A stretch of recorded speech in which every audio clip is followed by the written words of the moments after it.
Irmãos, como nós temos estudado, nós estamos tentando olhar para dentro de nós e ver os impedimentos que podem existir dentro de nós. Eu estou partindo do pressuposto, irmãos, de que nós não nos conhecemos, não conhecemos o nosso funcionamento. E por não conhecermos o nosso funcionamento, nós damos espaço para Satanás, porque ele conhece o nosso funcionamento. Porque a natureza pecaminosa plantada dentro de nós é dele. Foi ele quem plantou isso em Eva. Então tudo que existe de pecado em nós nasce no diabo. Foi passado para Adão e Eva e é repassado por nós pelo nascimento. Quando nós estudamos a questão da filiação é um tema tão importante nas Escrituras, tão importante, que João 8,32 diz assim: e conhecereis a verdade vos libertará. Mas João 8,36, 4 versículos depois diz assim: se pois o Filho vos libertar, verdadeiramente sereis livres. É interessante que o Espírito podia escrever: se pois Jesus vos libertar, se pois Jesus Cristo vos libertar, se pois o Senhor vos libertar. Mas aprove o Espírito Santo escrever: se pois o Filho. Porque quando nós nos vemos como filhos, nós somos plenamente livres. Nós não somos só libertos, nós somos libertos em definitivo. Os irmãos estão entendendo? Então o que Satanás faz? Satanás faz uma oposição ferrenha, mantendo a nossa mente ocupada para que nós não nos vejamos como filhos. Porque se você se vê como filho, você é plenamente livre, você presta atenção na esposa, no filho, no marido, você presta atenção nos pais, você presta atenção nas pessoas que estão ao teu redor. Então Satanás levanta uma oposição violentíssima contra nós, para que nós não nos vejamos como filhos. Qual é essa oposição? Ele ocupa a nossa mente. Dardo inflamado. O dia inteiro. Se você tem medo do futuro, ele te põe uma pessoa virando para você e falando: nossa, esse governo, você viu, acho que a gente tem que tirar o dinheiro daqui e pôr no exterior. E aí é mais uma semana que você tem de conflito. É mais uma semana perdida da carreira cristã. Se você tem luta com pornografia, Satanás te põe num grupo de WhatsApp, onde vai mandar uma mensagem que vai grudar na tua cabeça. Pronto. É mais 3 dias de luta. São 3 dias perdidos da vida cristã. Então Satanás, ele é um especialista em manter a nossa mente ocupada para que a gente não avance no Senhor. E como o irmão Roger colocou de manhã, sem avançar no Senhor, você não avança sobre as pessoas que Deus te deu. Uma pessoa que não tem do Senhor, ela não consegue perceber as pessoas, o parceiro, os filhos, os parentes, simplesmente não consegue perceber. Nós não temos tempo de estudar, mas as 2 vezes, por 3 vezes a voz do Pai foi ouvida. 2 foi ouvida de forma nítida por todos que estavam no batismo e no Monte da Transfiguração, e uma foi ouvida como se fosse a voz de um trovão.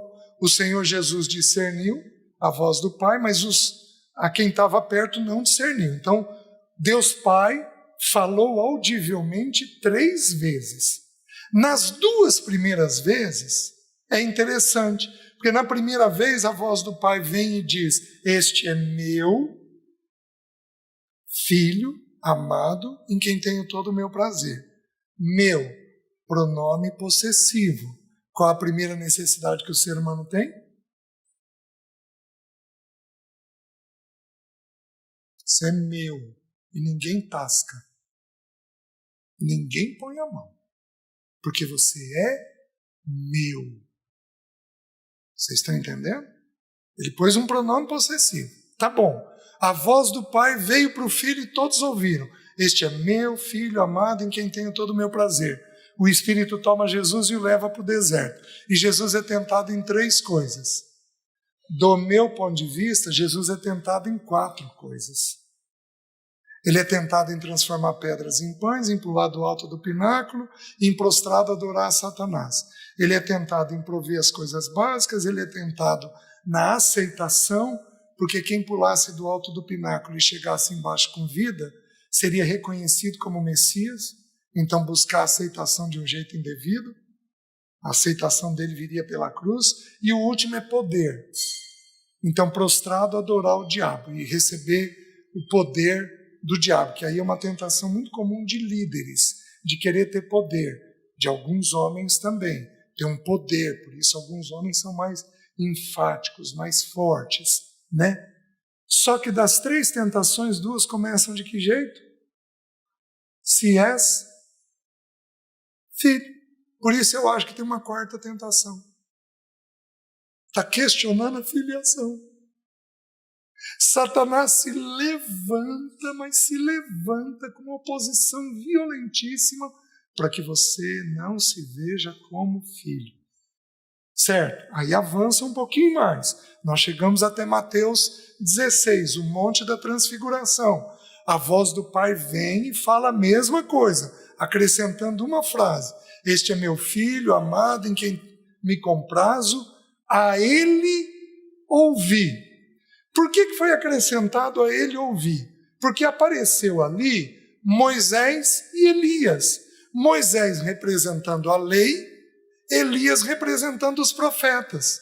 Então, quando o texto bíblico diz a Ele ouvir, o texto bíblico está querendo dizer o quê? Tudo que tiver na lei tem que mostrar Cristo. Tudo que tiver nos profetas tem que mostrar Cristo. Então você vai, a partir de agora, ao ouvir a lei e ao ouvir os profetas, você tem que ouvir Cristo. Onde isso é confirmado? Quando Jesus ressuscita, ele está no caminho de Emaús.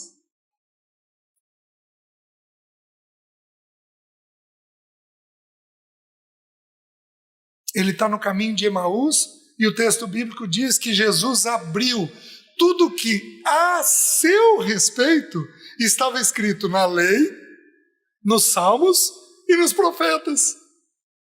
Então isso é confirmado de que a lei e os profetas precisam nos levar a Cristo.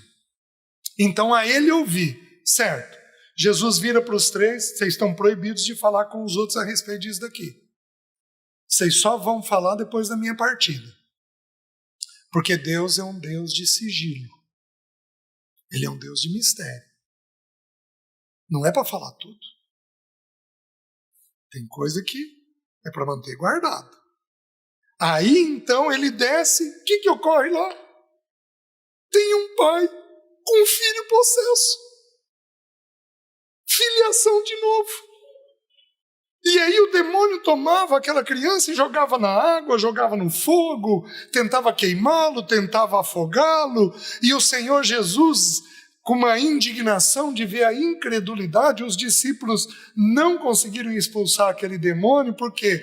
Porque esta casta não se expele, senão por meio de oração e jejum. Aí o Senhor vai, liberta, mas eu tenho a mesma realidade. Quando a voz do Pai é levantada, Satanás se levanta em oposição ferrenha, mas ferrenha, porque ele sabe que se você se vê como filho, você é plenamente livre, você é totalmente do Senhor, nada te segura, nada te impede.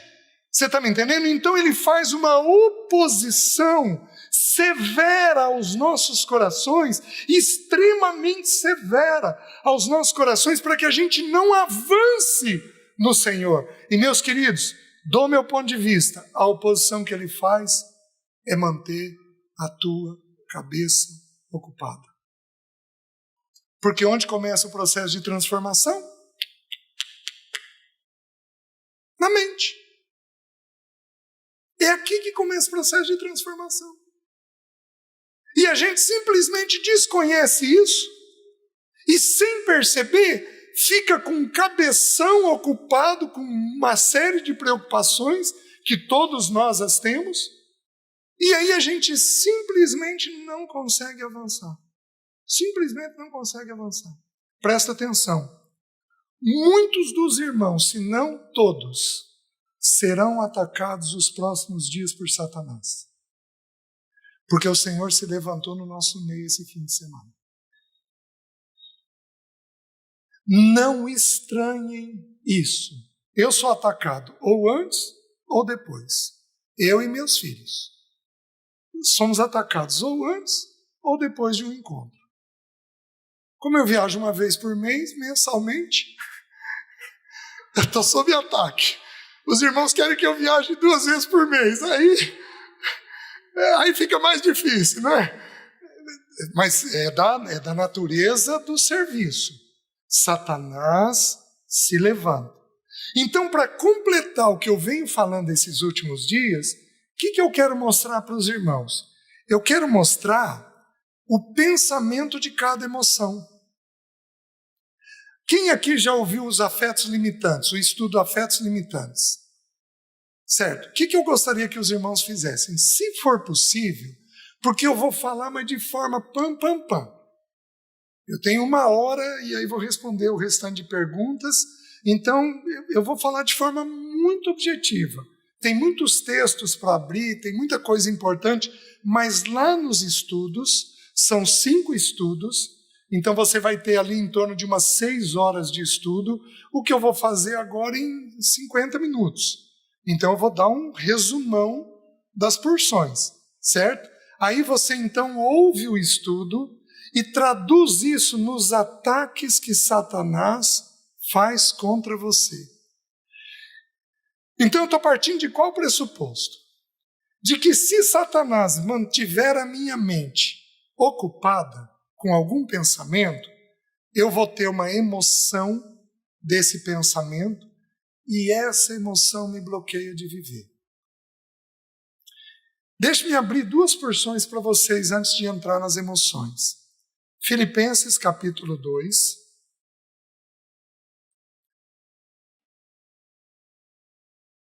Deixe-me provar para os irmãos o que eu estou dizendo. Que o funcionamento da alma vem pensamento, emoção e vontade. Deixe-me provar para os irmãos isso. Filipenses capítulo 2, versículo 1. Se há, pois, alguma exortação em Cristo Jesus, alguma consolação de amor, alguma comunhão do Espírito, se há entranhados afetos e misericórdias. Presta atenção agora. Completai a minha alegria de modo que penseis a mesma coisa. Pensamento. Tenhais o mesmo amor, sejais unidos de alma, tendo o mesmo sentimento, emoção. Nada façais, vontade. Pensamento, emoção e vontade. Está claríssimo no texto. Os 3 elementos da alma. Vocês estão entendendo? Então, eu penso, eu sinto e eu decido. Eu penso, eu sinto e eu decido. É assim que funciona. Deem uma olhadinha agora numa porção muito conhecida, Salmo 42. Um texto muito conhecido. Versículo 5 e versículo 11. É uma repetição. Olha o que diz. Por que estás abatido, ó minha alma? Por que te perturbas dentro em mim? Espera em Deus, pois ainda o louvarei, a Ele, meu Deus e Redentor meu. Nós temos 2 linhas de estudo aqui. Os irmãos falam 2 coisas. Que o Espírito está comunicando com a mente, o que eu acho que não é, mas é a mente falando com a emoção, o que eu acho que é. Então, Davi, ele tem um entendimento, mas a emoção dele está embaçada. A emoção dele não caminhou na mesma proporção. Então, o que ele está fazendo? Ele vira daqui para cá. Para. Espera em Deus. pois ainda o louvarei a Ele, meu Deus e Redentor meu. Por que, meus irmãos? O texto dá uma sugestão de que a emoção é mais lenta que a mente.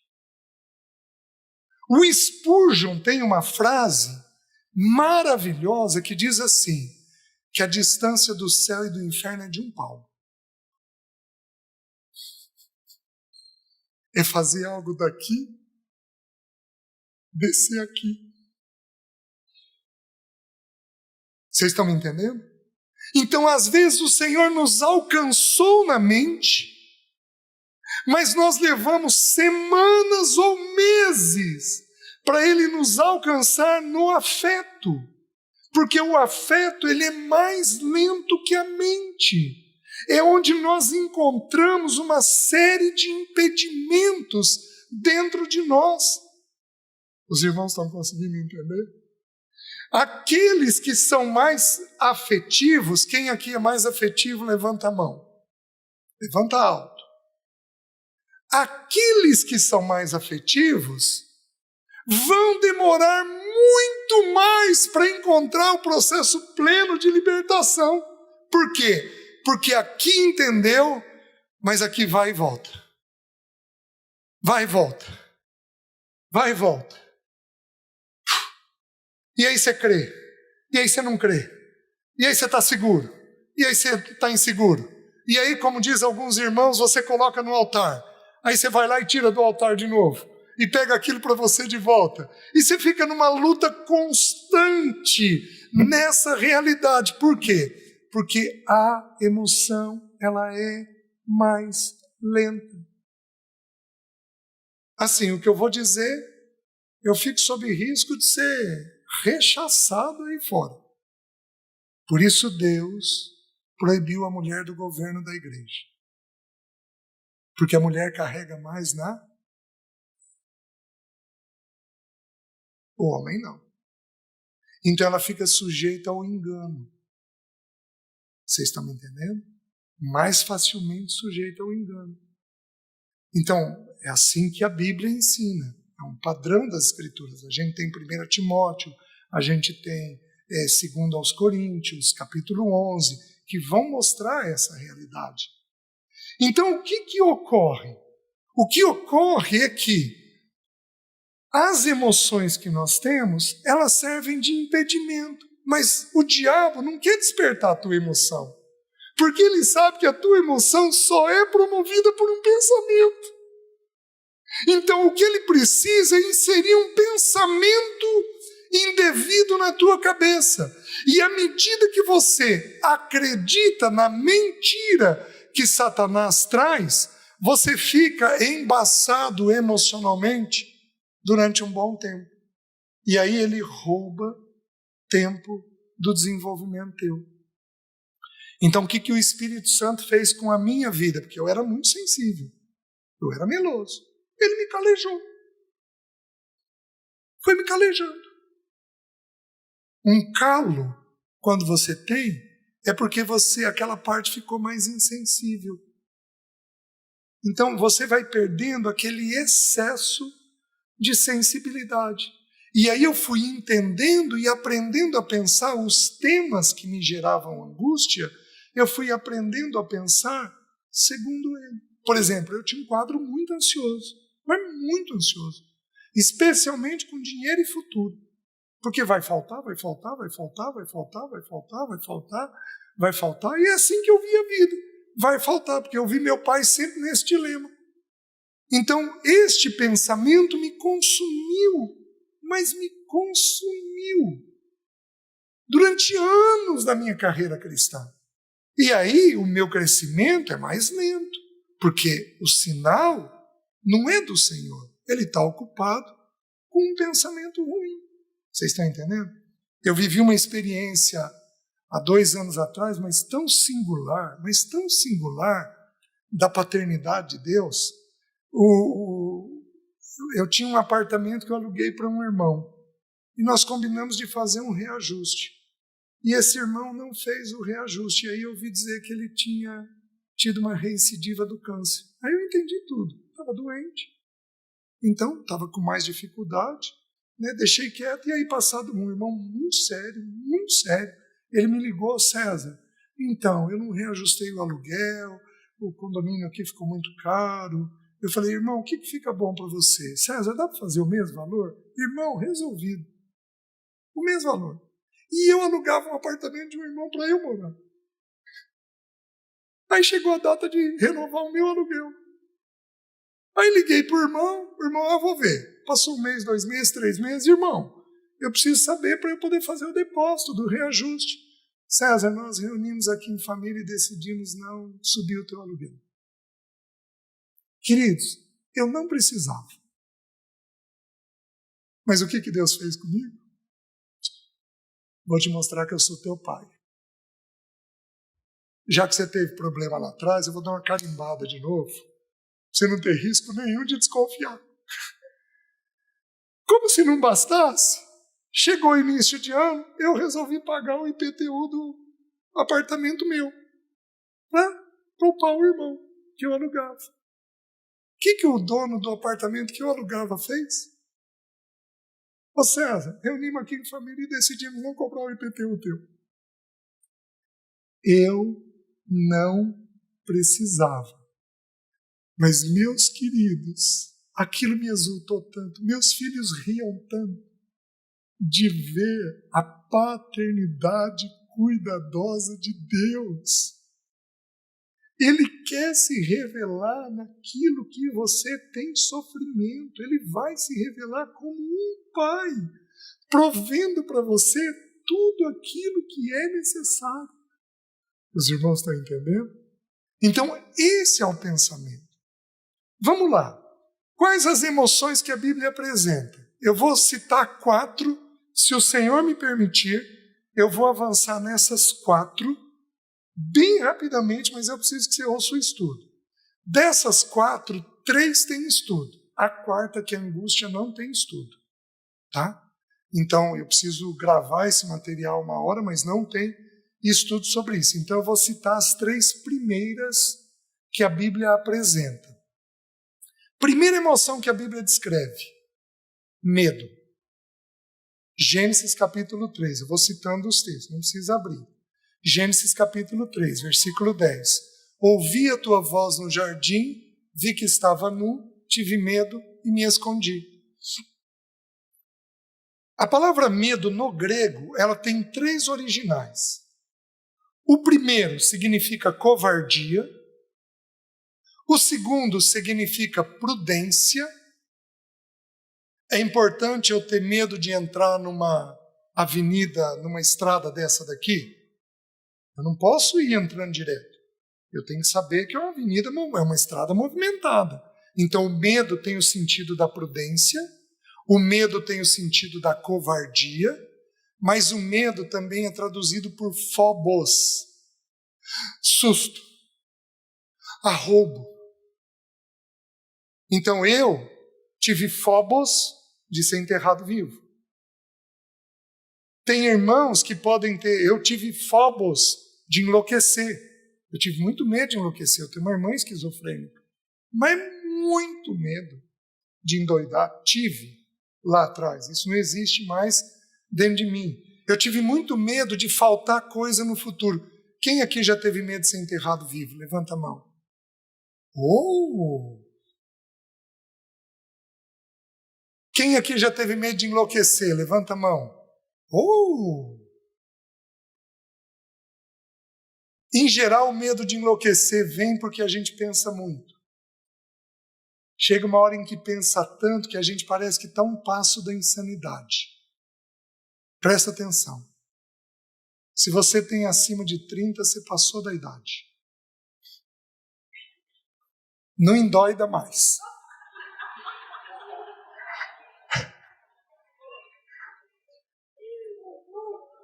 Graças a Deus, Senhor. Você pode até endoidar teu parceiro, mas você passou da idade.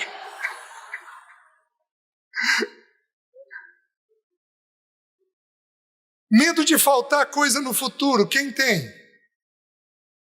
Tá, quem quer me sugerir outros medos? Medo de adoecer. Medo de morrer. Medo de perder um filho. Você foi assertivo, você acertou o maior número. Queridos, medo envolve o coração humano. É a primeira emoção que Adão teve. É a primeira emoção. Para você ter uma noção, as duas primeiras emoções que a Bíblia descreve é medo em Adão e irritação em Caim. São as duas emoções que a ciência se debruça para tentar entender a fisiologia delas no cérebro. Como é que se processa a química dessas emoções? Porque através disso eles vão tentar medicar para tirar a pessoa disso. Mas eles vão concluir o que eu vou ensinar para vocês agora. Qual é o pensamento do medo? Solidão. Você se viu sozinho, você vai ter medo. Por que eu estou dizendo isso? Porque Adão era filho de Deus. O irmão Gerson colocou para nós na sexta-noite, lá na genealogia de Lucas. Adão era filho de Deus. No momento que ele pecou, ele perdeu a presença de Deus. O irmão Gerson estava me falando do original, essa face a face com Deus ele perdeu. Ele se viu só. Quando você se vê só, qual é a emoção que entra? Medo. Você se viu sozinho, vai entrar a emoção do medo. Pega uma criança, ela acorda à noite com um sonho assustada. Você vai lá, deita com ela, e na caminha dela, ela não fica bem, certo? Ela dá uma cochilada, você volta para a tua cama, 5 minutos depois, quem que está lá? Deita no meio dos pais e dorme feito um bebê. Por quê? Porque a presença dissipou o medo. Olha o texto bíblico. Não temas. Eis que estou contigo. Como é que Deus resolve o medo? Pondo a presença dele. Os irmãos estão entendendo? Quando você põe a presença de Deus naquele temor, o medo dissipa. Agora, o que acontece? Alguns dos irmãos aqui foram desprovidos de pai e mãe. Alguns dos irmãos não tiveram uma presença adequada de pai e mãe. Alguns dos irmãos foram deixados sozinhos muitas vezes. Então os irmãos têm sensações de medo meio contínua. Tem às vezes uma ou outra situação que desengatilha aquela sensação do medo dentro de você. Você está me entendendo? E aí essa sensação te bloqueia. E você não consegue estudar, você não consegue trabalhar, você não consegue ficar bem. Por quê? Porque você está tomado por aquela sensação do medo. Eu deveria, mas nós não temos tempo, por isso que eu estou pedindo. Vai para o estudo. Ouve lá o estudo dos afetos limitantes, porque aí eu gasto mais tempo em todos os textos. Você vai entendendo como é que funciona, pelo texto bíblico, essa questão do medo. Com Abraão, o Senhor virou e falou assim: Abraão, não temas, eu sou o teu escudo. Porque ele estava indo para uma terra desconhecida. Mas o Senhor traz a presença dele, dizendo que ele era o escudo. Os irmãos vão entendendo? Quando o medo assume uma proporção muito alta, nós podemos, inclusive, distorcer a realidade. Os 10 espias. O que os 10 espias falaram? A terra é terra de gigantes. Nós somos como que gafanhotos. E nós somos, aos seus olhos, eles sabiam até o que os gigantes estavam pensando sobre eles. Mas eles conversaram com os gigantes? Não. Como é que eles sabiam o que o gigante estava pensando sobre eles? Porque o medo produz essa alteração da realidade. Vocês estão conseguindo entender? Um medo de alguém ser abandonado. Meu marido vai me deixar, meu filho vai me deixar, meu filho vai se desviar, meu parceiro vai sumir, vai me abandonar, e vai por aí afora. Tem uma infinidade de medos que vão tomando a gente. Meus queridos, a gente pode chegar ao ponto de distorcer a realidade. Lembra dos discípulos no barquinho? Logo depois da multiplicação dos pães e peixes? Naquela tempestade? Eles olharam e quem que eles viram? Um fantasma. E tudo que o diabo quer é que a gente não estabeleça a verdade. Porque onde tem verdade, tem libertação. E o diabo, ele é um senhor escravizante. Quer dizer, eu tenho que corrigir a palavra, porque senhor, só Deus e o dinheiro. O diabo é um inimigo que nos escraviza. Porque para Deus o diabo é um servo, para nós ele é um inimigo. Ele escraviza a gente. O que ele quer é manter a gente escravizado. Ele consegue fazer isso através do medo. E para produzir isso, ele põe pensamentos de solidão. Fez sentido? Vamos avançar para a próxima emoção. A próxima emoção que aparece é a irritação. Quem aqui é irritado? Levanta a mão. Alto. Isso. Quem aqui é desprovido de irritação? Levanta a mão. Levanta alto.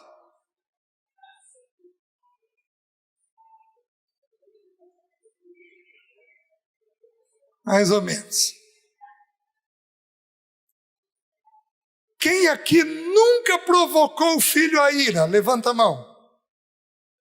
Então todos nós somos irritados. Com exceção ali, a irmã levantou a mão. Nunca provocou o filho à ira? Louvado seja o nome do Senhor, irmã. Viu? Em geral, porque existem 3 originais para a ira na Bíblia. Paragorgizo, que significa incitar a ira. Thumos, que é aquela ira explosiva. Sabe aquela coisa do acelera, Ayrton? 3 segundos, você está gritando, falando, gesticulando e com um pensamento ruim dentro da cabeça. Quem tem essa ira, levanta a mão. Levanta alto.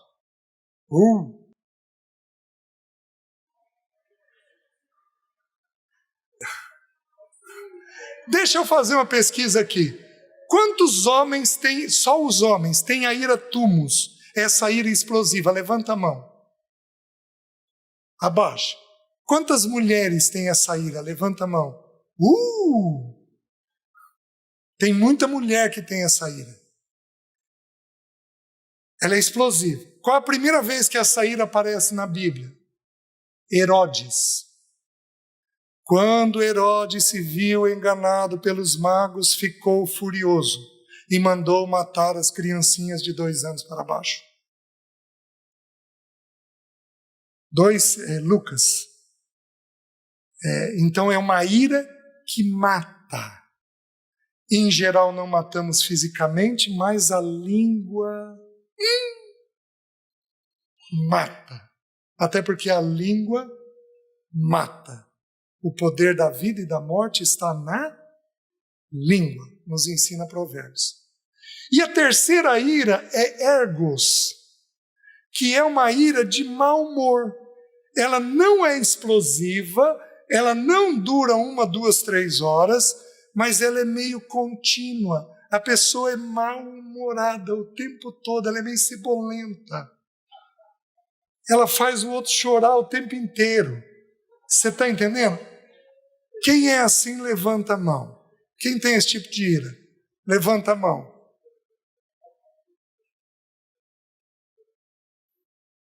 Você não tem cara.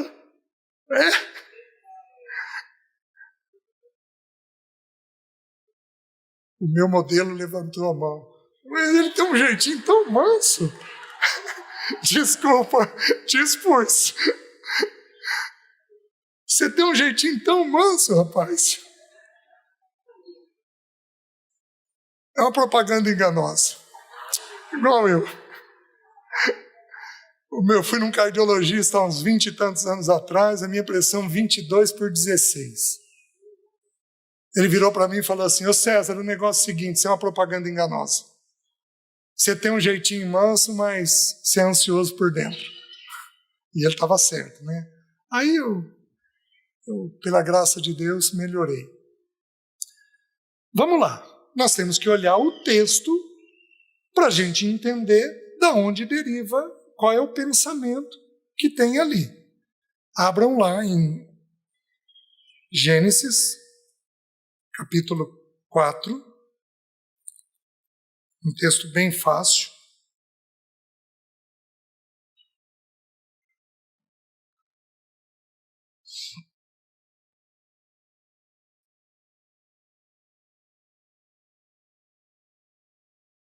Versículo 1. Coabitou o homem com Eva, sua mulher, esta concebeu e deu à luz a Caim. Então disse: adquiri um varão com o auxílio do Senhor. Depois deu à luz a Abel, seu irmão. Abel foi pastor de ovelhas e Caim lavrador. A palavra lavrador aqui só aparece 2 vezes no Velho Testamento. Aparece em Caim e Noé, porque diz que Noé foi lavrador. Mas o sentido aqui é servo da terra. Então ele era escravo do trabalho. E o sentido em Noé é trabalhador da terra, no sentido de que ele cultivava a terra. Então são 2 expressões bem diferentes, né? Certo? O versículo 3. Aconteceu que no fim de uns tempos trouxe Caim do fruto da terra uma oferta ao Senhor. Abel, por sua vez, trouxe das primícias do seu rebanho e da gordura deste. Agradou-se o Senhor de Abel e da sua oferta, ao passo que de Caim de sua oferta não se agradou. Irou-se, pois, sobremaneira Caim e descaiu-lhe o semblante. Irou-se aqui é queimou, inflamou. Então lhe disse o Senhor: por que andas irado e por que descaiu o teu semblante? Se procederes bem, não é certo que serás aceito. Se todavia procederes mal, eis que o pecado jaz à porta, o seu desejo será contra ti, mas a ti cumpre dominá-lo. Certo? Vamos entender. Queridos, teologicamente falando, o texto é preciosíssimo em qual sentido? A oferta. O texto de Hebreus diz que a oferta de Caim nos fala até hoje. Vamos lembrar. Adão e Eva, quando eles estavam nus, Deus foi e matou um animal e cobriu a nudez deles com esse animal, certo? Eles muito possivelmente ensinaram isso para os filhos, certo? Abel entendeu que ele seria aceito por Deus mediante o sangue de um animal. Aquele animal aqui, tipologicamente, representa Cristo. Então, Abel entendeu justificação pela fé. Simples. Caim fez o quê? Eu vou ser aceito pela força do braço. Então ele trouxe o melhor que ele produziu. Então é quando a gente tenta ser aceito pela nossa conduta, é quando a gente tenta ser aceito pela religião, é quando a gente faz promessa, e vai por aí afora. Então, teologicamente falando, esse é o sentido. Eu vou fazer uma aplicação do texto, porque o texto das Escrituras, ele é vasto, meus queridos. Ó profundidade da riqueza, tanto da sabedoria quanto do conhecimento de Deus. Nos ensina Romanos 11. Mas Efésios também diz da largura, do comprimento, da profundidade, da altura, da sabedoria de Deus. Então, o texto bíblico, nós garimpamos questões teológicas da pessoa e da obra de Cristo, mas nós também garimpamos coisas do nosso funcionamento. O que aconteceu aqui? Ele buscou, o ser humano tem necessidade de aceitação, de pertencimento, que ele busca por aceitação. O que ele fez? pegou a perna do desempenho, Caim, e fortaleceu a perna do desempenho, e buscou aceitação por aquela perna. E quando Deus não o aceitou, porque Deus não rejeitou ele, rejeitou a oferta dele. Porque Deus ama as nossas vidas, mas Deus não aceitou a oferta dele. Então, ao rejeitar a oferta, ele se sentiu rejeitado. E ali, ele ficou irado. Ele queimou. Ele inflamou. E aí o Senhor desce até ele. Então, presta atenção no que eu vou te dizer. Ira é uma emoção que pode ser sem pecado. Irai-vos. Ela é uma emoção que pode ser sem pecado. Ela é, em primeiro lugar, uma emoção. Como é o medo? É uma emoção. As pessoas dizem, quem tem medo é incrédulo. Meus queridos, os irmãos, me desculpem. Eu não consigo ver assim. Eu entendo que o medo é uma expressão, uma emoção distorcida, natural da queda. E se nós não cuidarmos, nós até podemos entrar num processo de retrocesso e de não avanço no Senhor. Mas, meus queridos, é uma emoção. Assim como a ansiedade é uma emoção, pensa comigo. Alguns irmãos dizem, quem é ansioso é incrédulo. Gente, pensa comigo. Eu estou dirigindo de carro, eu e a Jéssica, que mora lá comigo. A gente bate o carro. E eu vejo que ela está toda ensanguentada. E aí eu fico taquicárdico. Eu estou ansioso. Eu tenho tontura. Eu estou ansioso. Eu estou desesperado. Meu Deus, meu Deus, meu Deus. Meus queridos, vocês acham que Deus vai olhar para mim e dizer que eu estou em pecado? Ô, gente, é uma emoção natural da vida. Que isso? Agora, o que é pecado? Andar ansioso. O ter uma ansiedade em alguns momentos da vida não constitui ansiedade, mas o andar ansioso constitui. É como a ira. Aquela ira que brota da emoção, essa é pecaminosa. Mas aquela ira que é sensata, objetiva, que julga, que põe um limite, que é coerente na forma de fazer, essa não é pecaminosa. Essa é santa. Essa é adequada. Por isso que é uma emoção. E aí o Senhor desce até ele. E o Senhor fala com ele algo maravilhoso. O Senhor diz assim, por que andas irado e por que descaiu o teu semblante? Gente, quantas vezes a Alessi me cutucou por debaixo da mesa? César, muda a fisionomia. Quem aqui é muito expressivo no rosto? Meus queridos, o corpo fala. Não é só a língua, não. O corpo fala. Vai por aí afora, né? O corpo vai dizendo a respeito da gente. Então, é isso que o Senhor está mostrando. Por que descaiu o teu semblante? O Senhor está falando, vamos ter um pouquinho de discrição? E aí o Senhor diz algo maravilhoso. O Senhor vira para ele e diz assim, se procederes bem, não é certo que serás aceito, mas se procederes mal, eis que o pecado jaz à tua porta, e a ti cumpre dominá-lo. O que é proceder bem e proceder mal? No original hebraico. Estar satisfeito. Então, o que promove ira? Qual é o pensamento? Insatisfação. Gente insatisfeita vai ter ira. Você está entendendo? Agora eu tenho um problema. Quem aqui é mais exigente? Eu vou usar algumas palavras. Exigente, rígido, perfeccionista, metódico. Quem aqui é assim, levanta a mão alto. Esses irmãos Tem gente que levantou a mão já apontando o número de palavras que tem. Esses irmãos vão ser mais insatisfeitos, porque são mais exigentes. Correm o risco de inflamar com mais facilidade. O que o Senhor faz? Desculpa, o que o diabo faz? E faz você ver os fios de cabelo no chão.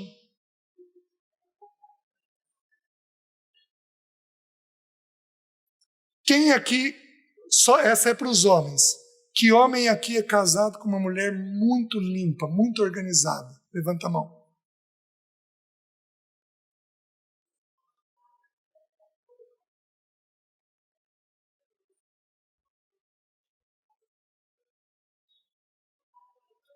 Esses dias eu estava nos Estados Unidos, fui entrar na casa, tinha uma placa: antes de entrar, tire seu sapato. Aí, quem sou eu para desobedecer, né?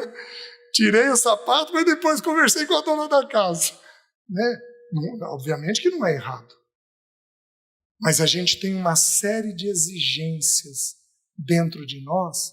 Queridos, eu fui muito perfeccionista, mas muito.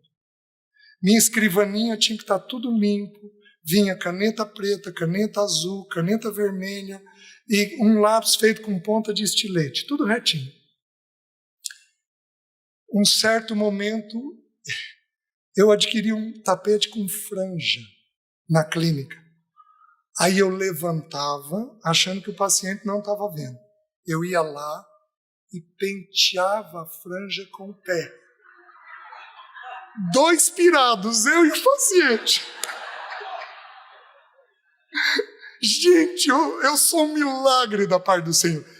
Tem uns 2 meses atrás, cheguei muito cedo na clínica, 6 fios de cabelo no chão.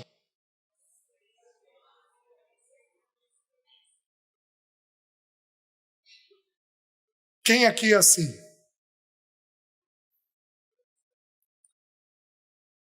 Trabalhei a manhã inteira com 6 fios. Porque eu sou livre.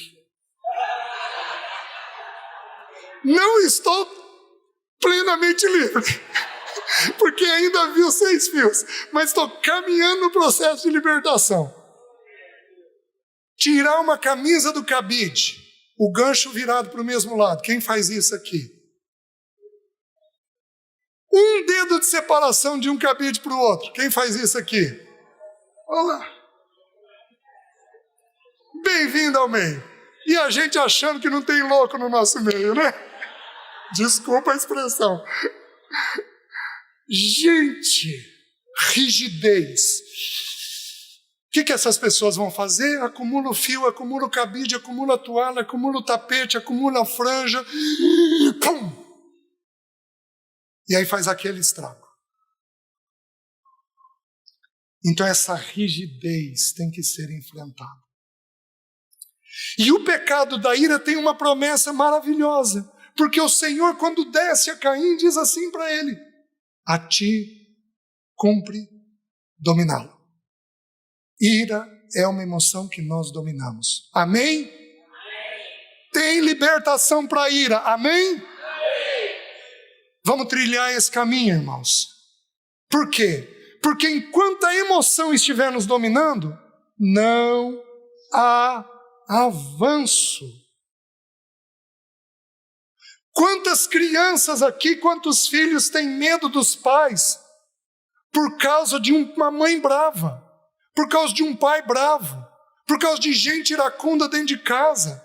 Quantos têm reserva por causa disso? Não é nenhum nem 2, não. Muitos irmãos aqui vão ter isso. E enquanto o Senhor não nos libertar desta emoção que pode virar um pecado, nós somos escravos disso. Como é que nós vamos avançar? Como é que eu falo de princípio se eu tiver uma irmã irada? Essa ira vai impedir ela de aplicar o princípio. Por isso que nós chegamos na base de tudo, que é entender quem a gente é e corrigir quem a gente é. Tudo bem? Vamos um pouquinho mais. Terceira emoção, ansiedade. Abram em Quem aqui é ansioso? Levanta a mão. Abram em Mateus capítulo 6. O que eu estou investigando com os irmãos? Quais os pensamentos que promovem essas emoções? Mateus capítulo 6, versículo 25.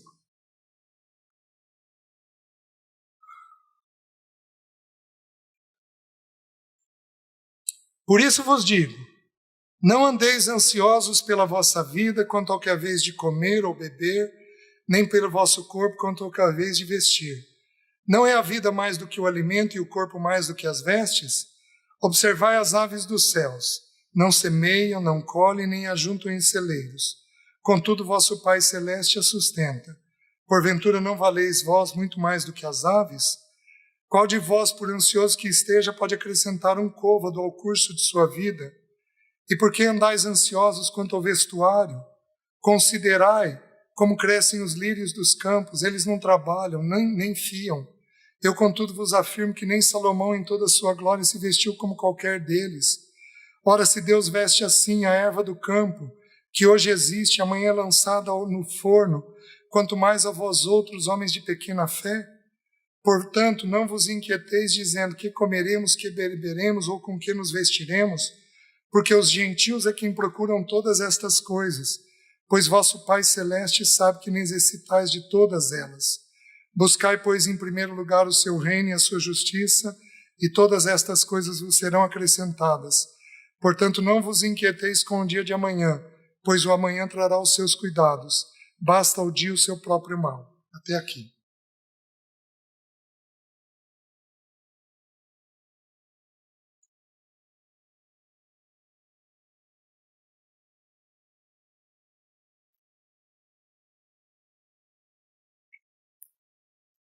Vocês têm que ouvir o estudo, porque eu vou... Qual é o pensamento da ansiedade? A ansiedade é uma emoção, ela é uma emoção extremamente comum no ser humano. Eu diria que é impossível viver sem tê-la. Nós podemos até não viver andando em ansiedade. Isso eu acredito que é possível. Mas é impossível, do meu ponto de vista, não ter ansiedade numa situação ou outra. Porque todos nós vamos ter ansiedade. A ansiedade basicamente é pensamento. É uma mente que pensa muito. Quem aqui pensa muito? Então os irmãos vão ter facilidade de ter essa emoção. Quais são os dois pensamentos da ansiedade? Todos nós fomos ensinados que é o futuro. E o primeiro pensamento da ansiedade é o futuro. O versículo 34. Não vos inquieteis com o dia de amanhã. Então a Bíblia me proíbe pensar no dia de amanhã? Não. A Bíblia me proíbe ficar inquieto com o dia de amanhã. Quem tem preocupação com o dia de amanhã, inquietação com o dia de amanhã? Levanta a mão. Levanta alto. E olha lá. Então essas pessoas vão ter um quadro de ansiedade contínua. Então você vai ter que aprender a lidar com o dia de amanhã. E o versículo, ele ensina uma coisa simples. Ele diz assim, são 3 partes do versículo 34. Não vos inquieteis com o amanhã. Então você tem que tentar perceber se você tem inquietação. Não vos inquieteis com o dia de amanhã, pois o amanhã trará os seus cuidados. Queridos, nós vamos ter necessidades no dia de amanhã? Vamos. Quando Deus vai trazer o cuidado do dia de amanhã? Amanhã. Deus faz tudo antecipadamente? Não. Porque Ele promove o cuidado no dia de amanhã. O teu filho abaixo de 12 anos pergunta se amanhã vai ter comida na mesa? Não. Por quê? Porque ele tem segurança de que vai. O que nós fazemos com Deus? Ai, Senhor. Ai, Senhor. Ai, Senhor. A gente fica o tempo todo inseguro se vai ter ou não. Meus queridos, aí eu vou fazer um parênteses. A vida cristã, ela tem 3 etapas: filhinhos, jovens e adultos. 1 João capítulo 2, também descrito em Marcos capítulo 4. Primeiro o grão, depois a espiga, depois o fruto. 3 etapas.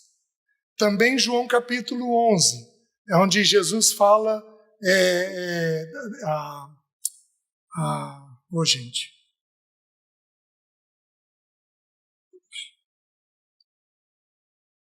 João capítulo da videira e dos ramos, João capítulo 15, onde Jesus fala da videira e dos ramos. Fala que produz fruto, depois mais fruto e depois muito fruto. Então, a nossa vida cristã são em 3 etapas. Sabe qual é a primeira etapa? Filhinhos, eu vos escrevi porque conheceis o Pai.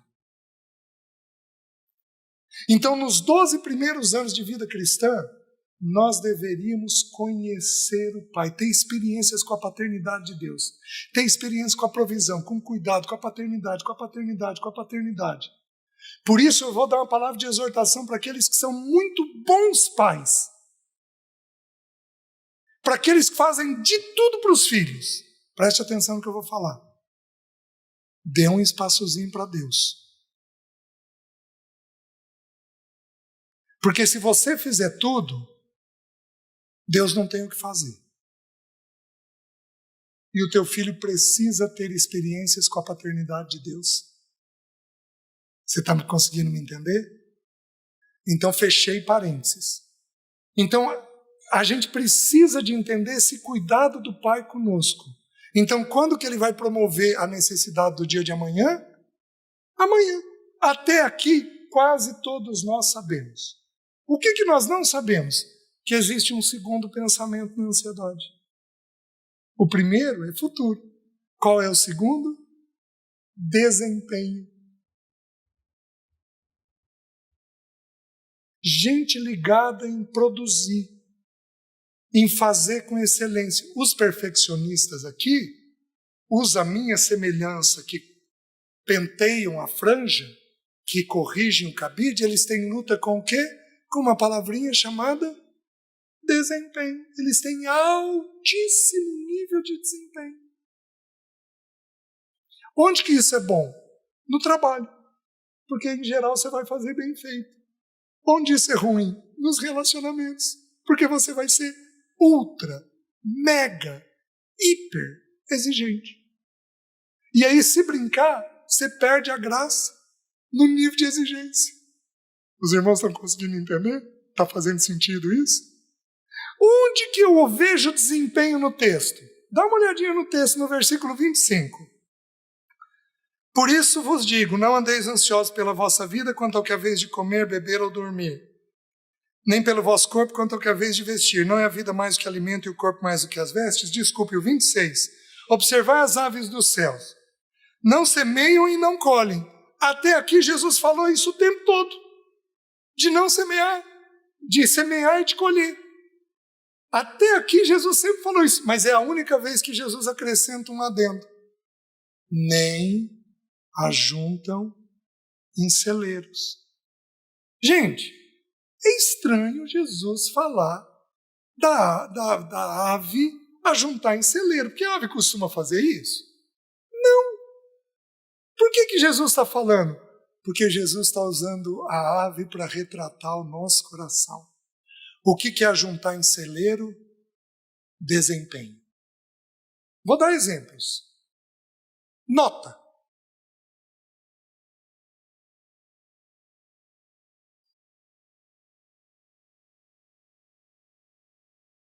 Já entenderam. Um monte de vocês está sorrindo quieto para mim. Vocês já entenderam. Não. Por que você não tirou um pouco mais? Quem aqui faz isso? Tem filhos aqui no nosso meio? Tem? Filhos, se coloquem de pé. Os filhos que estão aqui. Isso.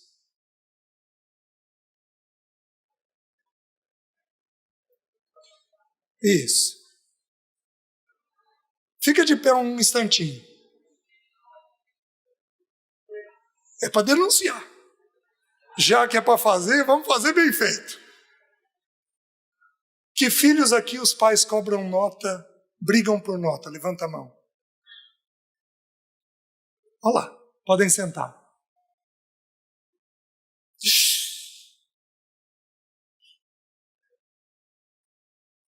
Eu vou contar essa experiência para os irmãos. Eu estive em Brasília esse ano. E eu descobri, passeando por Brasília, o irmão que me acolheu lá, ele falou o seguinte para mim: César, aqui a criançada vai para o pré-primário sendo preparada para passar em concurso. Então a cidade é de concurso, ela vive de concurso. Tá bom.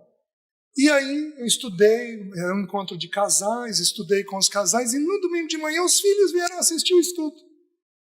E aí eu preguei sobre graça. E aí me ocorreu de dar um exemplo sobre nota. Então, por exemplo, irmãos, você exige uma nota alta do teu filho, e ele veio com uma nota baixa. E eu falando sobre graça, sobre aceitação. Qual é a primeira providência tua quando você vê que ele tirou uma nota baixa? Eu vou dizer, você bronqueia. Agora deixa eu te fazer uma pergunta. Você sabe por que ele tirou uma nota baixa? E se ele fez a prova com um vírus de gripe incubado? De que jeito que ele vai fazer a prova? Lesado. Porque ele está com um vírus de gripe dentro do organismo dele. E se você e tua esposa brigaram e ele estudou e não conseguiu entender a matéria? Porque vocês estavam brigados? E se porventura tem alguém doente na casa e aquilo assustou ele? Você acha que ele vai conseguir aprender da mesma forma? E se a prova foi difícil e o professor complicou? E se por algum motivo ele não conseguiu entender o que estava escrito na prova? Mas você faz o quê? Você bronqueia porque ele não estudou o suficiente. E você não sabe o motivo daquilo. Dei esse exemplo. Domingo de manhã, domingo à noite encerrou o encontro. Estava me despedindo dos irmãos, estava numa roda grande. Vem um menino de 12 e de 11. 2 meninos. Ô tio. A gente queria falar com você, tio. O que houve, queridos? Tio, a gente queria te agradecer. Porque você falou de nota. E o meu pai exige 10. E aí o pai do lado na roda. Não, é 8. Como se fosse resolver muito. É 8. É 10, tio. E o de 11 só concordando. É isso mesmo, tio. Os meus pais também fazem a mesma coisa. Desempenho. Faz assim, senta assim, levanta assim, come assim, limpa assim, estica a coxa assim, é desse jeito, é daquele jeito. E aí você não tem aceitação pelo jeitinho da pessoa ser. Presta atenção, nota, nós vamos produzir o quanto nós conseguimos. Se um filho é 8 em matemática, qual é o nosso alvo? 8. Se o filho é 10 em matemática, quanto nós vamos buscar? 10. Mas se um filho é 6 em matemática, quanto que nós vamos esperar? 6. Nós vamos aprender a ver qual é a verdade do filho. E aí eu vou dar para vocês uma experiência que é da ciência. A ciência descobriu que os melhores profissionais são os alunos medianos. Porque o aluno mediano, ele não é cabeção. Amém, irmão?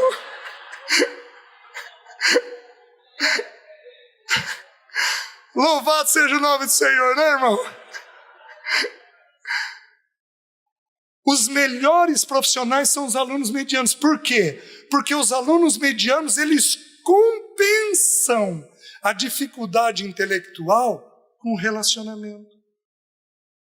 Então eles têm um todo mais preparado para serem lançados para a vida. Um dia eu estava pregando isso num grupo de estudo.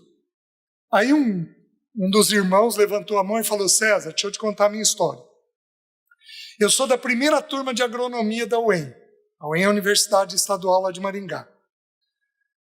E veio e nós estávamos para nos formar. E veio um diretor de uma multinacional, chegou até o nosso coordenador, veio de Londrina para Maringá, chegou para o coordenador e falou assim: fulano, eu queria os teus 20 piores alunos.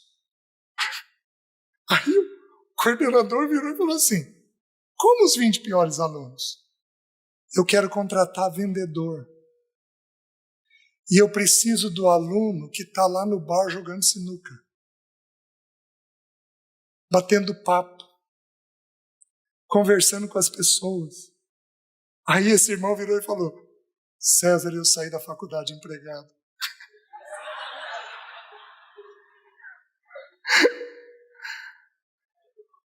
Gente, a gente precisa renovar tanto o nosso entendimento. Estuda um pouquinho sobre QE, quociente emocional, que é essa questão do relacionamento. Lembra que são duas pernas, relacionamento e trabalho. Se uma das duas for deficiente, o sujeito não é completo. Então, desempenho, exigência. Meus queridos, onde você acha desempenho na vida do nosso Senhor? Deixa eu te fazer uma pergunta para os perfeccionistas, os metódicos, os perfeccionistas, os rígidos. Deixa eu te fazer uma pergunta. O que você faria se você fosse Jesus e soubesse que Judas metia a mão na boca, na bolsa? O que você faria?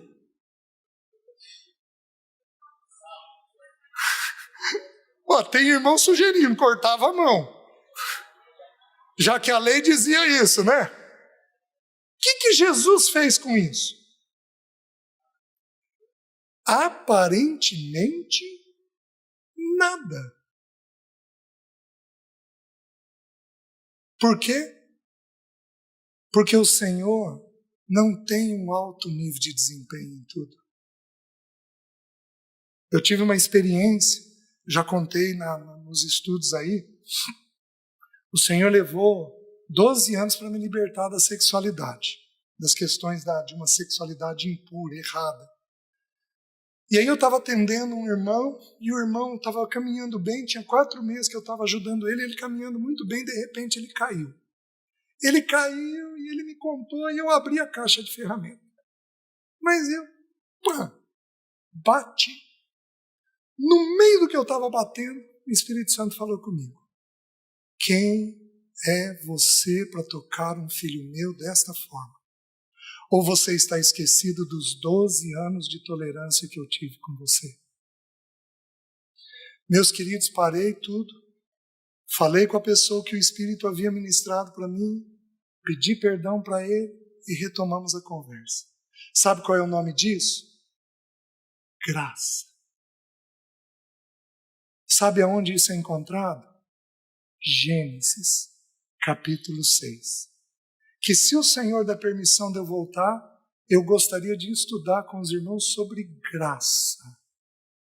Então, gente muito exigente tem dificuldade com graça.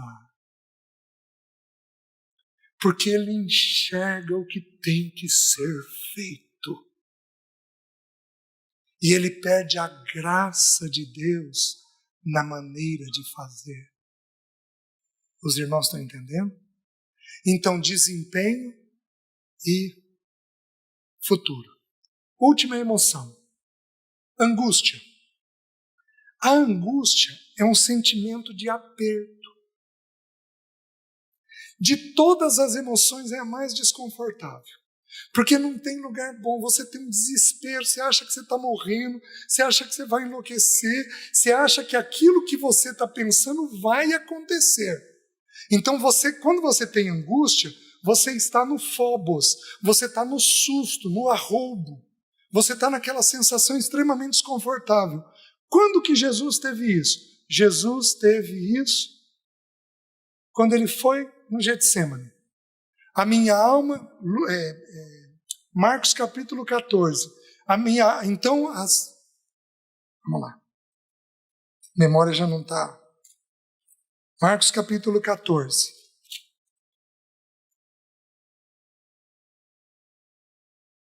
Versículo 33.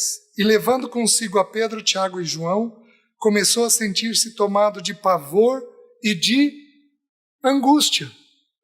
Então ele foi tomado, obrigado irmã, tomado de pavor e de angústia. Então o Senhor estava com a emoção com angústia. O que é angústia? É um aperto que dá no peito. Não tem lugar bom. É uma sensação desesperadora. Quem aqui já teve? Nossa, meus queridos, é uma sensação desesperadora. Só entende quem tem, certo? Por que Jesus teve?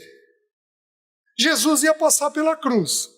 Então o problema de Jesus era a morte? Não, porque João 10, ele falou assim: recebi do meu Pai o direito de entregar a minha vida e de reavê-la. Então ele sabia que ele ia morrer, mas ele ia retomar a vida dele. O problema dele eram os açoites, os escárnios e a zombaria? Não, porque Isaías 50 diz: dei a face aos que me feriam, aos que me arrancavam os cabelos. Então ele tinha aquela atitude de ceder àqueles açoites. Qual era o problema do Senhor Jesus? Ao meio-dia, o Pai ia deixar ele. E ele, por toda a eternidade, nunca tinha vivido esta experiência. Mesmo quando ele deixou a glória dele e desceu a nós, ele desceu em plena união com o Pai. Unido plenamente com o Pai. Os irmãos estão entendendo? Mas quando o meu e o seu pecado foram colocados sobre ele ao meio-dia, o Pai o deixou. Às 9 horas da manhã, o Pai estava com ele. Pai, perdoa-lhes porque não sabem o que fazem. Segundo 1 aos Coríntios, diz: Deus estava em Cristo, reconciliando consigo o mundo. O Pai estava com o Filho, mas ao meio-dia, quando o pecado de todos os salvos, aqueles que seriam salvos, foi colocado sobre o Filho, o Pai o deixou. Então, qual é o pensamento da angústia? Uma tragédia imediata. Você está vendo uma tragédia que vai ocorrer logo. Esse é o pensamento. Quando a sua mente for tomada por uma tragédia imediata, você vai ser tomada pela angústia. E as emoções vão nos impedir de avançar. Fez sentido, irmãos? Amém.